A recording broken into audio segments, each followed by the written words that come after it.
All right, I'd like to invite Sherry Hall up, and we'll have the county clerk presentation. You can skip me if you want. I only have 5 minutes. Thank you, Sherry. You have 5 minutes to present and 5 minutes for questions, and we'll have, well, we'll accommodate a few more minutes. Just in, no too. staples. Oh, No staples. I can't get them out. I'll help you with that. Will you get this out for me? No. Okay. I Bring used my my, staple. used my tooth on the last one. Oh, All right, then. I don't want to crack my fingernails.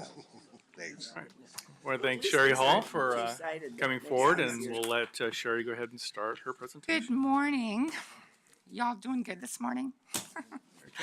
And we just want to make a quick reminder, we'll allow, we've given you 30 minutes, it looks like, to present, or 45 minutes or so. And so we'll try to give you, 20 minutes or so here to present, and we'll have some Q&A after that. We can Okay. work through your presentation as Well, quickly. it's pretty and simple. I'm sure you've efficient as already possible. studied the numbers, We so have, we don't need to yeah. talk Thank about you very those, right? much. Okay. So I'm Sherry Hall, County Clerk, and this is Carol Hopkins. She's the Records Manager, and she will be talking about her part of the budget after I'm finished. The mission of the County Clerk is to provide elections, records management, property recording, property tax appeals, marriage and liquor licenses, and passport services to the general public, county departments, and other government jurisdictions so they can exercise their right to vote, trust in the integrity of the process, and promptly conduct their business in a welcoming environment. And the county clerk department, the red one? Or this one? Okay, thank you. Consists of two separate budgets. County clerk is the Office of the Clerk and Board of Property Tax Appeals, elections and recording. And then a separate budget is records management.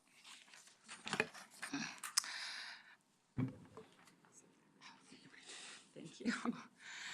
Okay, the Board of Property Tax Appeals meets between January and April. And that program is run by my admin assistant, who is the clerk to the BOPTA board. These are our key results of things we tracked during BOPTA this year. We actually had the lowest number of petitions this year than we've had since I've been in this position. We had 262, which may be a reflection of the good work that Bob Roman's office does with valuing property. And also the market is a lot better than it was. So we always hear 100% of the petitions that are sent to us. And they always receive a decision within 5 business days of their hearing.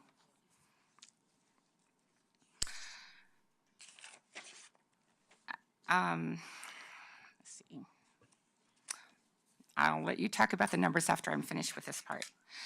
With elections, the second program, the key results, which are what we did with MFR, this year, we did 100% of boundary changes, and they were completed in 5 days.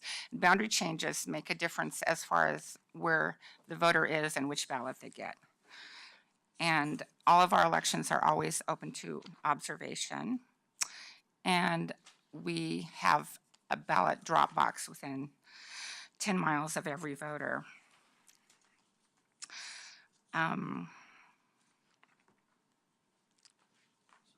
Some of our, other sources of revenue for the first time in the past 2 years, you all know about the motor voter law, and we actually get reimbursed by the state for that piece. And this year it was $35,000. Let's see. Significant changes that are coming in elections is I have 2 key staff members who are retiring this year. One is the manager and one is a microcomputer analyst, and those positions are very key. And so some of our reserve money will probably go to train them after they're hired.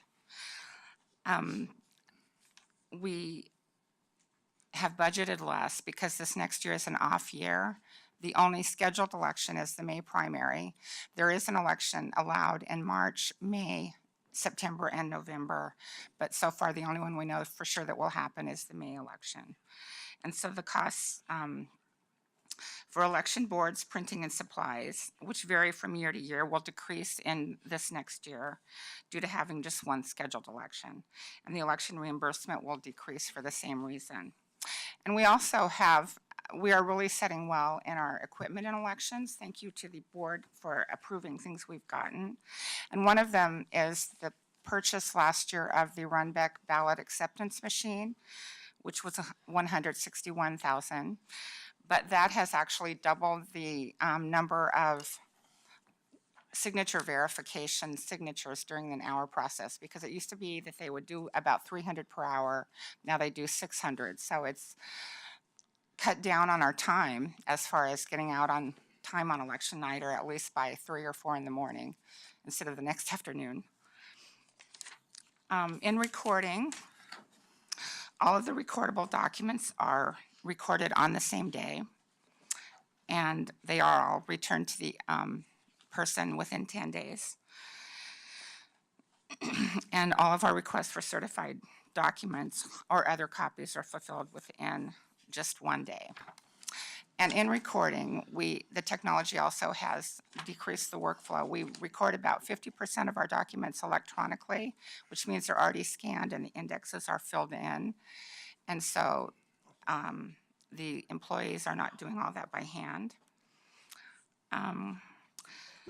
The charge for service you'll see, and then the beginning fund balance for the record storage fee. That fee is 5% of the recording fees that we charge for each document.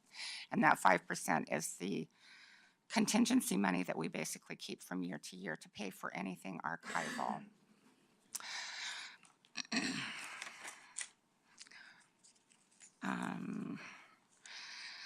Significant changes or issues in recording. We are going to add an online marriage application, which means that people can fill out the form at home, and then they would just come into our office, we would print it and issue the license, and that will take people out of our office. They won't be waiting in line to use our computer. And we want to add an online access to property records through subscription, which other counties do, to the tune of about $50 a month per subscriber. And that means they won't be coming in our office and using our public terminals and using our copier. And that will, again, keep people out of the office, because it gets pretty full in recording. We have a smaller space, and that will be a good thing to do. Just my comment on the MFR program. I really like it. It's a good way to tell our story, and it gives us things that we can track. And if you have suggestions for things you want us to track, I would like to hear those, because we're not doing very many of them, and we want to expand the program. And Carol will talk about records management.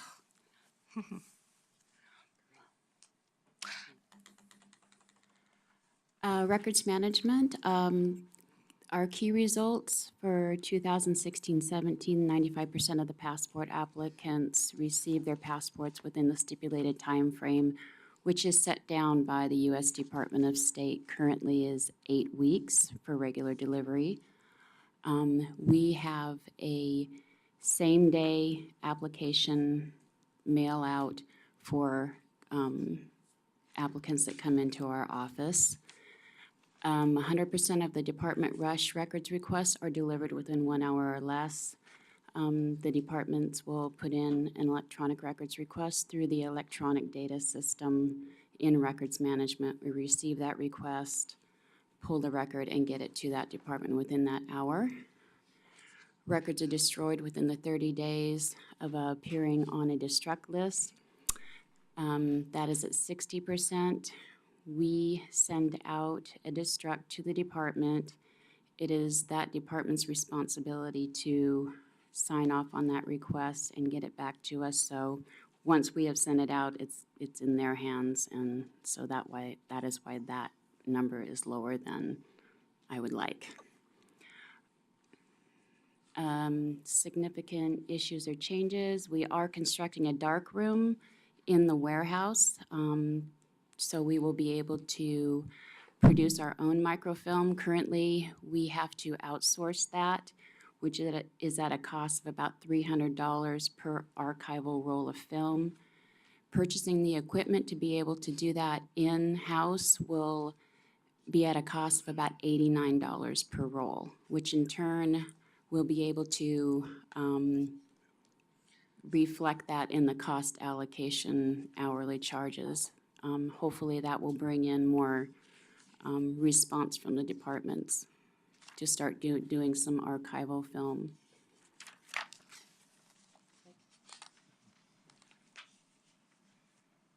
There you go. Okay, let me see that.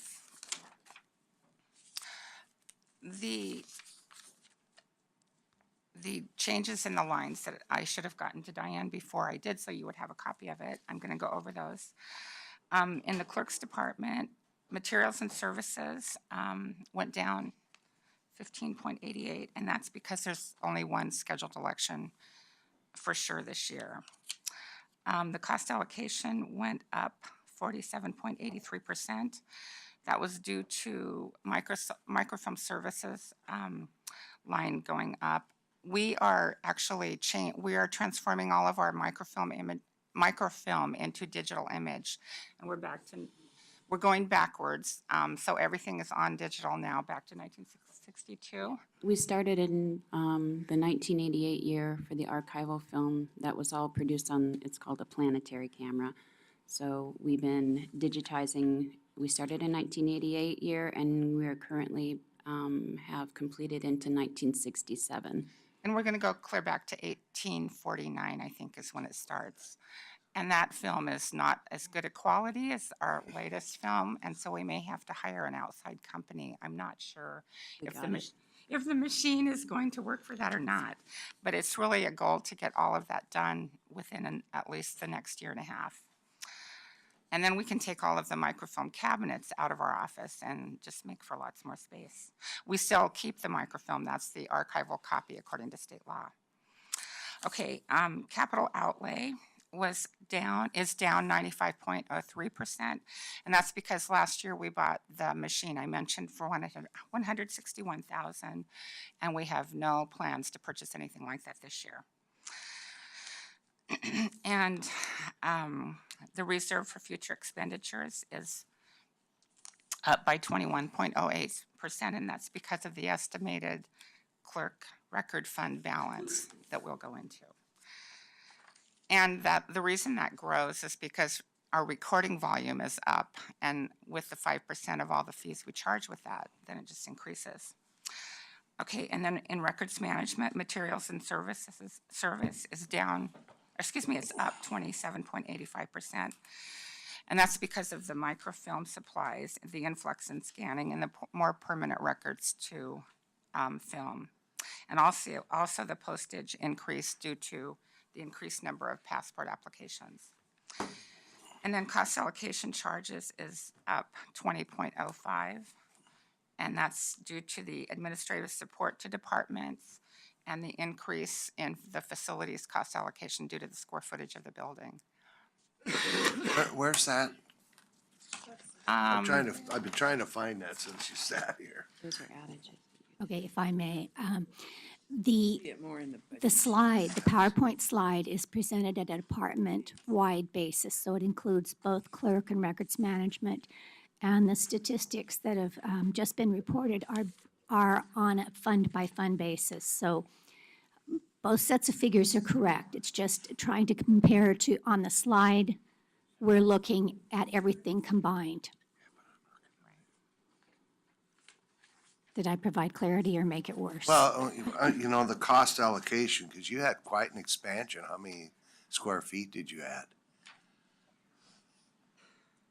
Our previous facility that we had was a little over 12,000 square feet. The new off-site storage that we have for records management is a little over 22,000, and we do have space to go up, so.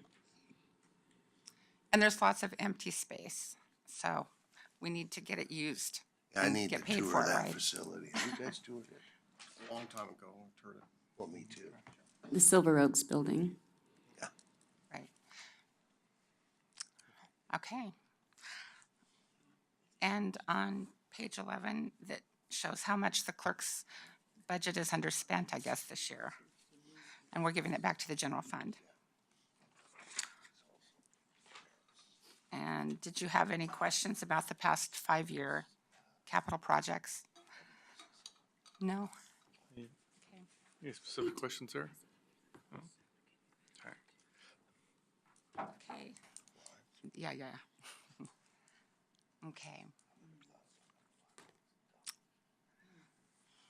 And then on the last page with the financial trends, do you have any questions about that? No? That completes the presentation, so. All right, thank you. Some follow-up questions. Commissioner Bernard, then Commissioner Savas and Tom. So, just want to kind of understand this. Microfilm is pretty old fashioned. It is. So you're taking it from a roll, turning it into microfilm and then photographing it? No. What are you doing? Okay, in recording, all of the documents we record get on, and they're imaged. They're scanned and imaged. And they go to an FTP site at the end of the day. And then there is a company who picks them up off of there because it is required that we print the microfilm.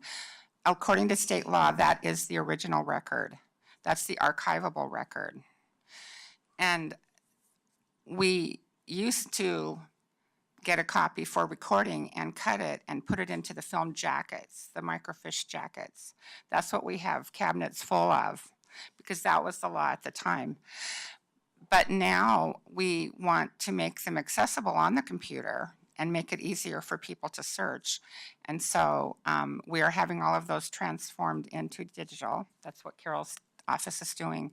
But the microfilm will continue to be printed as the archival form, and that goes to the state archives. And then you don't just throw the microfilm away. No, You have to preserve that because we that's the have law. different, like the silver duplicates. Explain what all that is. Okay.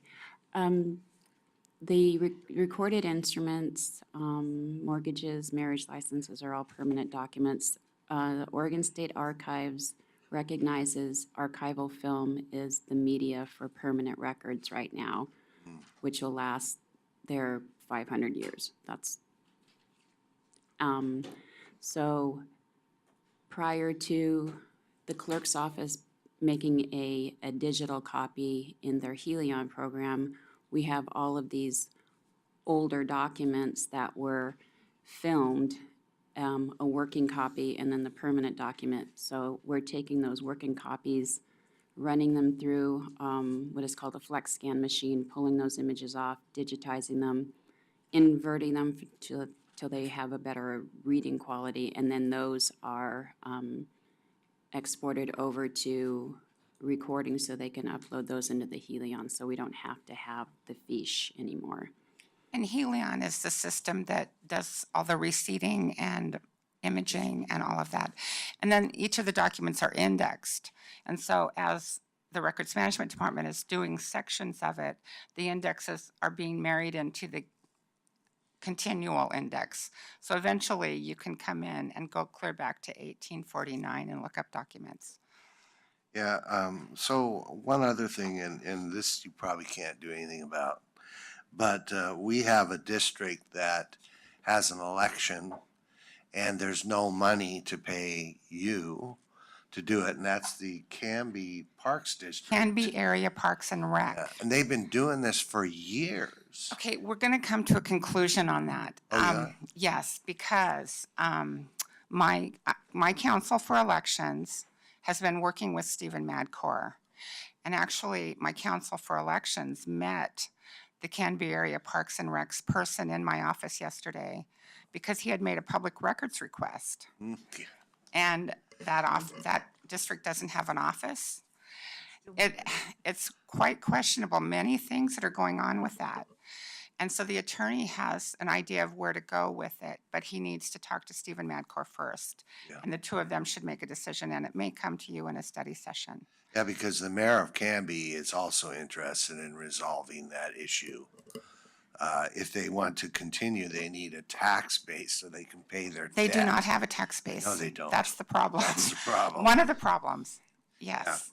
And Anyway. so the man that was in my office with my attorney with the district did say that he's going to the city of Canby, which is probably council and the mayor, All right. to talk about some things they want to do. They have some ideas, but there's a lot of things that are a little questionable. All right, thanks. Yeah. Just a follow-up on that point. Yeah, I'd like to do a follow-up on that, because the Canby Parks District was formed years ago. It did not have a tax base. They've tried to pass a tax base multiple times, I think, which is one of the reasons why they've had elections. Part of the reason for elections billing to be up here, and they haven't paid. I'm not going to dispute that part of it. What they're trying to do now, since they cannot seem to pass a tax base because the larger area does not, I'm just giving some background follow-up here. Okay, they're trying to reduce it to be the city limits proper, because they believe if they do that, then the youth programs they have and all that work will actually pass them a tax base. So they've been trying to work through actually decreasing the size of the district to the city proper. That's been the issue, and the issue is that they have not, they've incurred costs with these previous elections, and that seems to be what the dispute is. But it's true, they don't have their own tax base, but they're trying to reduce size, get a tax base, and have it be the city. And this has been going on for at least, well, no, it's been less than 50 years, but at least since I've been here recently, these folks have come to me multiple times. And for whatever reason, we have not been able to resolve this. So, and I don't know what the issue is, but what are the costs incurred that have not been paid? I'd like to know that. Yes, What's to the issue? elections, to the tune of around 22,000, I think. So it's $22,000. Is this the only district that has had this issue? I mean, They're the only ones that have never paid a bill that we have record of. Turn them over to collection. no, but I guess my issue is any district then that wants to come up, put something, is billed by you to do it. Yes. It's a pay service. Yeah, the special districts election that we had on May 16th, that whole election is billed out to the districts. Okay, and so this has been billed out to this district and they haven't been able to pay because they're a district without a tax base. But they're trying to remedy that. It's very typical of a process down in that particular area of the county. That's all I have to say about it. Obviously, we have fair boards, we have other things, and well-meaning folks, but don't necessarily have the wherewithal to manage things, resolve this themselves, yeah. Can't annex that extra. No, they property could, and have- but it's, Bring that in somehow. Thank you. Well, and with reducing the size of the boundaries of the district, it's possible that some of the current board members won't be living in the district anymore. So there'll have to be an election of new people. right, and that would. And the tax base, there's 3 different items. Right, they need a tax base. They think that by reducing it again, given all the sports programs in Canby within the city limits, they would get a tax base at that point, and that's what they've been working towards. It would be a tax base, a boundary change, and Yes. board members. That is correct. Right. Thank you. I think Commissioner Savas was next, and then Eric or Tom was after that. Yeah, I just wanted to say, looking at your lines of business, looks like recording and the clerk's function and elections are the ones that generate the revenue. I'm sure with the fluctuation of your other department and the workload, that's going to vary. But, frankly, if everyone takes a look at page 15, I want to point out something that's somewhat unusual for a lot of our budgets. You look at the purple line down below where it says revenue provided in the capital TO.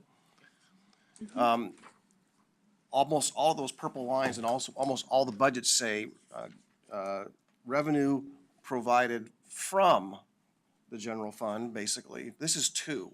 This is one of the very few departments that actually generates money back, and they're self-sustaining for the entire department, for the most part, is self-sustaining. So, when we were going back and forth during your presentation, Sherry, it was trying to clarify what that number was and why it is. So I just want to acknowledge that it's good to see that. I mean, if all departments, especially elected officials, I think the Justice Court might be the only other one that actually generates revenue. But it doesn't go back to the general fund, it goes to the sheriff's department. Part of it goes to general. Portion comes to.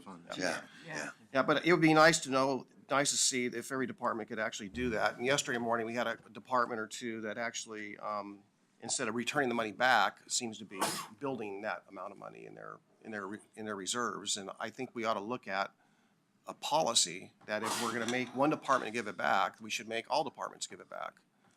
So just trying to level the playing field, but I think you're doing a relatively good job with your resources, Sherry. Well, thank you, but I also feel like we are a general fund department. Even though we give it all to the general fund, we have to ask for what we need back. But we're really not considered a general fund department, right? The clerk portion is a general fund department. Records management is a separate fund. Right, it is. So yes, we account for both things. The revenue generated is recording fee revenue. They record for the county. Yeah, but And- you do say that we're, general fund support is zero, but it's kind of. Yes, it costs less for the clerk to run the clerk's operation than the amount of recording revenue generated. So it's a net inflow to the general fund of revenue. Okay, thank you. All right, thank you. Tom, you have a question? I do. I have a question about motor voter. Okay. And I was re-registered to an address in Multnomah County prior to the last primary election. What did you do at DMV? Well, I know. Get that It took me a done. while to figure it out. I co-signed on a loan for my daughter's car, and Right. therefore I was on the title. And she put it at her address in Multnomah. Well, yeah, we Right. put it at her address in Multnomah County. So they re-registered me to vote in South Waterfront, even though I don't live there. I've lived here for 36 years, and changed my driver's license address. So I had to kind of sort through, and I realized it was a DMV action. I called the Secretary of State's office. They assured me that couldn't be the case. Told them it was. I noticed because I wasn't getting any campaign material, which is the first for me in my lifetime, I think. So I had to re-register to vote out here. I mean, and apparently the confirmation was sent to my daughter's address. And I should state that she is bad about opening her mail and forwarding it to her father if it's addressed to him. So we'll stipulate that. Yeah, But that there's- seems like a glitch in the law. I actually had to go to your office and re-register, which There are lots doesn't of seem those like the things. right thing to do. But It's not perfect. are they But we don't- addressing that? I don't know if the new secretary is going to or not. I know we're going to talk about it at our conference this summer Okay. because there's all kinds of problems like that. Yeah. And one of the other ones was people would go into DMV and change their voter's reg on deadline day, which is 21 days before an election. Right. And then they wouldn't get a ballot because it's known that DMV doesn't get it to the clerk for 4 I can days. see that. And so all of the offices in Oregon had really mad people in November because they didn't get their ballot. So they still have a lot to work out with that. Okay, I mean, I like the concept. It's just the execution of it, it seems to have some problems. So, thank you. Any other final questions? I don't think there is, and have with any. that, we want to thank you, Sherry Hall, thank for you. your presentation and your good work bringing money back into the general fund.